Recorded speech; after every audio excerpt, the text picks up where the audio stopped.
جی صاحب، آپ کا مفتی صاحب سے نہ ملنا ہمارے لیے، جو آپ کا موقف عام لوگوں تک پہنچا رہے ہیں، ہمارے لیے بڑی ہزیمت کا باعث بنا ہوا ہے۔ آپ سے گزارش ہے کہ کوئی ٹھوس موقف ہے، قرآن و حدیث سے زیادہ کوئی ٹھوس چیز اگر آ گئی دروع عرض پہ تو میں دے دوں گا۔ اب میں کیا کہیں گا، میں ان کو کہوں کہ آ کے میرے ساتھ وہ بازو لگا لیں، علمی بات کریں۔ دیکھیں میں نے اس میں بھی بات کی تھی، میں کسی شخص کو ملوں یا نہ ملوں، اس سے قرآن کی کوئی آیت ضعیف نہیں ہو جائے گی۔ یہ ایک پولیٹیکل چیز تھی، یہ دین کے ساتھ اس کا کوئی تعلق ہی نہیں تھا۔ چونکہ میری بنیادی شرط یہ تھی کہ میں نے صرف ان موضوعات پہ بات کرنے کے لیے ایک بندے کو اجازت دی ہے جو عقیدے کے مسئلے ہیں، اور دوسرا میں نے کہا تھا کسی مولوی کو نہیں بٹھانا، اگر لانا ہے تو تقی عثمانی صاحب کو لے آؤ۔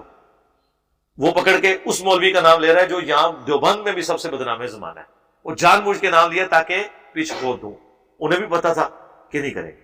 تو آپ جو لوگ بھی یہ سوال پیش کر رہے ہیں، آپ لوگ جو شرائط میں پہلے دن سے رکھ رہا ہوں، ان شرائط کی روشنی میں اگر وہ تیار ہوتے ہیں آپ ان کو لیں۔ میں نے ابھی بھی کہا، باقی رہ گیا حزیمت شیمت نہیں، حزیمت ہوتی ہے جب قرآن و سنت غلط ہو، یہ ذہن میں رکھیے۔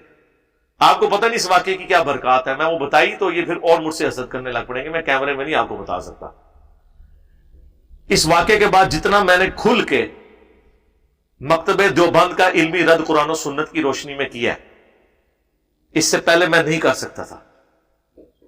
تو جو ویڈیو دیکھے گا اور ویڈیو میں دیکھے گا کہ ایک بندہ سطحی باتیں کر رہا ہے اور دوسرا بندہ ایک ایک آیت اور حدیث بتا رہا ہے، تو وہ خود جا کے سوال کرے گا کہ اس کو چھوڑو، ملا یا نہیں ملا، یہ بتاؤ کہ قاسم نوتوی صاحب قبر سے کیسے نکل آئے۔ اور اگر کوئی اتنا ڈنگر ہے نا تو مر جائے ڈنگر کی موت۔ وہ قرآن میں ہے اولئک کالانعام بل ہم اضل، جو اپنی عقل کو استعمال نہیں کرتے یہ چوپایوں کی مانند ہے بلکہ اس سے بھی بدتر۔ اگر کوئی اتنا ڈنگر ہے کہ جو اتنی واضح چیزیں دیکھ کے بھی اپنے علماء کا مسلک چھوڑنے کے لیے تیار نہیں ہے، تو وہ جہنم اسی کے لیے بنی ہوئی ہے۔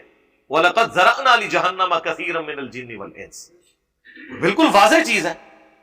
ہم بریلوی تھے، جب ہمیں پتا چلا کہ یہ چیز غلط ہے اللہ سے ڈر کے اس سے پیچھے ہٹ گئے۔ جو بندیوں میں آئے تو پتا چلا یہاں بھی وہی کہانی ہے، اللہ سے ڈر کے اس سے پیچھے ہٹ گئے۔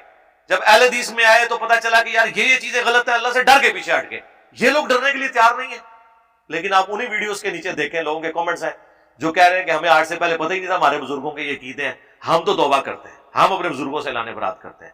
لیکن اب آپ نے مجھے بتانا ہے، ہمارا کوئی ایک سٹوڈنٹ، یہ تو جعلی چیزیں پیش کر رہے ہیں نا، ہمارا کوئی ایک سٹوڈنٹ جو واقعی قرآن و سنت کے دلائل کی روشنی میں ہمارے ساتھ اٹیچ تھا، جذباتی طور پہ نہیں، وہ یہ سارے ایپیسوڈ کے بعد کہے کہ آج کے بعد میں نے بخاری مسلم کو نہیں ماننا، میں دیوبندی ہوتا ہوں، ایک بندہ لے آئے روح سے، وہ وہی ہوگا جو پہلے ہی تھا، یا وہ جس طرح لوگ شوقیہ سنتے ہیں کسی کو ایز اے اسپیکر ان کو پسند ہوتا ہے اور وہ نفرت کا اظہار کر دیتا ہے، تو یہ کبھی بھی نہیں ہوگا کہ ہمارے قرآن و سنت کے دلائل ختم ہو جائیں۔ میں کسی عالم کے سامنے بیٹھوں نہ بیٹھوں، اس سے کبھی بھی نہیں ہوگا کہ بزرگوں کے قبروں اور سینوں سے فیض لینا جائز ہو جائے گا۔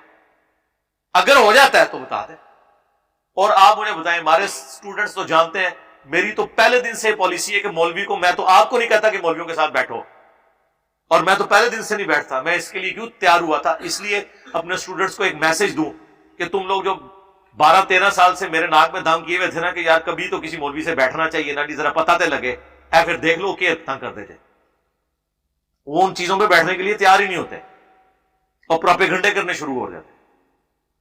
تو اس طرح کرنے سے کوئی مان کے نہیں اٹھتا۔ آج تک وہ مناظرے کے بعد مان کے اٹھا ہے؟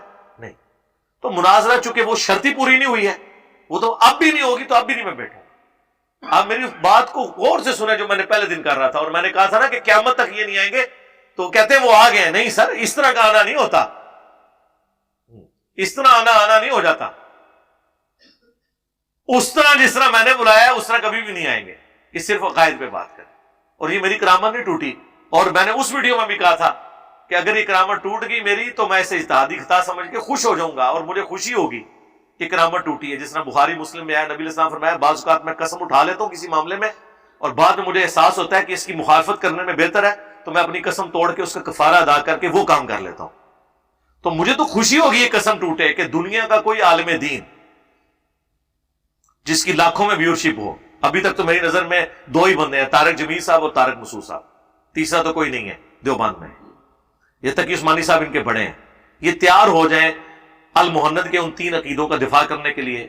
اور ان کی ایک شرط میں نے مان لی، انہوں نے کہا کہ حضرت معاویہ کا معاملہ ہمارے لیے عقیدے کا ہے، تو آپ کو پتا ہے میں نے وہ ایڈ کر لیا تھا، کیا تھا نا، کیوں ایڈ کیا تھا؟ کہ کہیں اس کی پلی لے کے نہ بھاگ جائے. تو میں نے کہا تھا ٹھیک ہے حضرت معاویہ کے بارے میں جو کچھ کرنی بات آ کے کر لو، لیکن اگر تم مجھ سے رفع الیدین پہ باتیں کرو گے، آمین بالجہر پہ کرو گے، تو یہ ٹائم کا ویسٹیج ہوگا. کیوں؟ وجہ یہ ہونی ہے کہ جو مار عقیدوں میں ان کو پڑھنی ہے اس کی ریکوری وہ اس طریقے سے کرنا چاہیں گے. ہونی اس میں بھی کوئی نہیں ریکوری، لیکن اس میں نقصان ہمارا کیا نقصان ہے؟ دیکھیں اگر میں پبلکلی رفع الیدین کے بارے میں کسی سے بحث کرتا ہوں تو اس بحث میں دیوبندی پبلک مفتی صاحب کے ساتھ کھڑی ہوگی، کیونکہ وہ تو چاہیں گے کہ کسی طریقے ہمارا رفع الیدین، ترک رفع الیدین ثابت ہو جائے. لیکن اگر میں کہوں کہ قاسم نوتوی صاحب قبر سے کس طرح نکل آئے، قبروں سے، بزرگوں سے اور سینوں سے فیض لینا کیسے جائز ہو گیا، تو دیوبندی عوام کیا اس عقیدے کو صحیح سمجھتی ہے؟